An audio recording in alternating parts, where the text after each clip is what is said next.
Stuff coming in, garbage going out. And hidden in over 2 million containers a day, God only knows where. The cartels pay off some low-level schlub, and suddenly you've got military-grade weapons, badly cut crystal meth, and grade A yayo from Mexico flooding our streets. And once it hits the hood, it's anarchy. The side of murder hold the fries.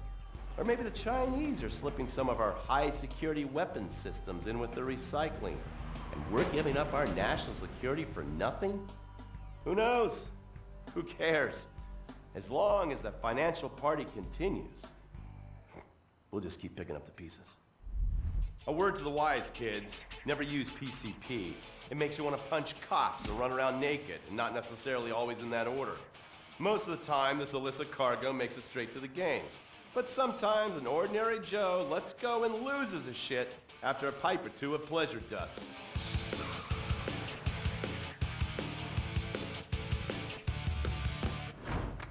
The Vagos. Bloodthirsty Chicanos with a predilection for pain, papaya juice, and spicy plantains. They're one of the largest Mexican street gangs in the city, with rumored connections to several major mafias. While half the battle out here is fought with guns, the other half is with informants. Sometimes you need to become the bad guys to bust the bad guys. All right, guys, let's go. When the Ballas and the families aren't shooting each other, they're selling the dope that the junkies are shooting into their veins. The families love sports almost as much as they love banging. Flashy, arrogant, competitive, and aggressive, they are lifelong bitter enemies of the Ballas. Wearing the colors of the feud or the Corkers, the families call themselves Gang Green. Of course, like all families, they love a good squabble. Subdivided into sets, such as the Chamberlain Gangsters or the Carson Avenue set, it turns out the families love shooting each other almost as much as they love shooting Ballas. Now, the LSPD have had many run-ins with various family sets over the years. With the Ballas, the FIB take a more community outreach approach. Hey guys, stay out of trouble now. Suck my Steve Haynes. Now, the Ballas fly the colors of the Los Santos Panic, or the Boers, purple, because they are the bruise on the face of this city.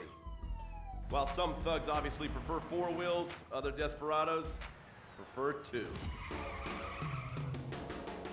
Leather, exhaust, and drugs. No, this isn't an exotic S&M party. These are one of the nation's toughest outlaw motorcycle gangs, the Lost. Rumors are they get a new tattoo for every person they stab. And it's definitely okay for your motorcycle mama to show her breast to your friends. The FIB has been tracking the Lost for years. We've jumped from coast to coast and have spent more time in the Midwest than a tornado spotter.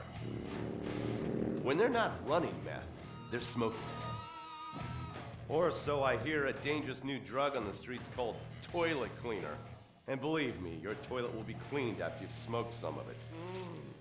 Of course, Vinewood being Vinewood, it's not all about leathery dudes trying to show off on their motorbikes or roided up gangbangers stuck in some 90s time warp.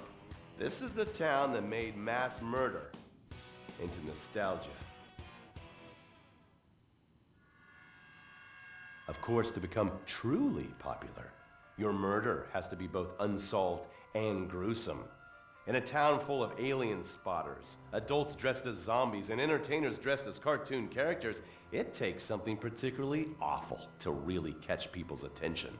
The famous, unsolved murder of a Vinewood starlet is one such case.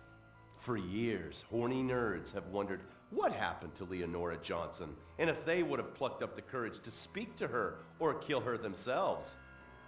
It's inspired filmmakers, writers, and copycat killers.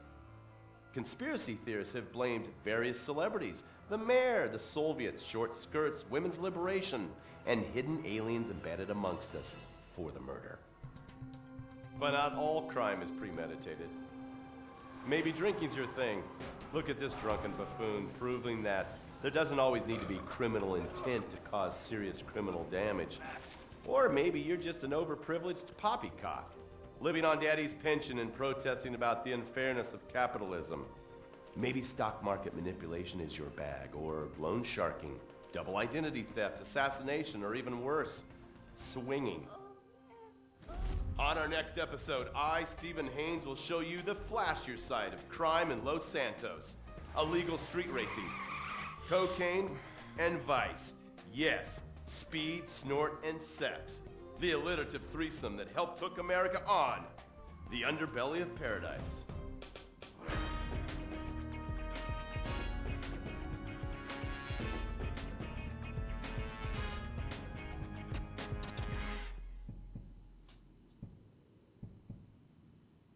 In times like these, it's important to remember the good things. Sure, the economy may be a little rough, and we may be shuttering schools, hospitals, and libraries to pay union pensions. But San Andreas is still the place things are made. This is where counterculture began and then morphed into a nanny state. A place that preaches environmental stewardship but has a terrible public transit system and the worst air in the world. Experience more of San Andreas, the suburban sprawl. No sense of community and no building more than 30 years old.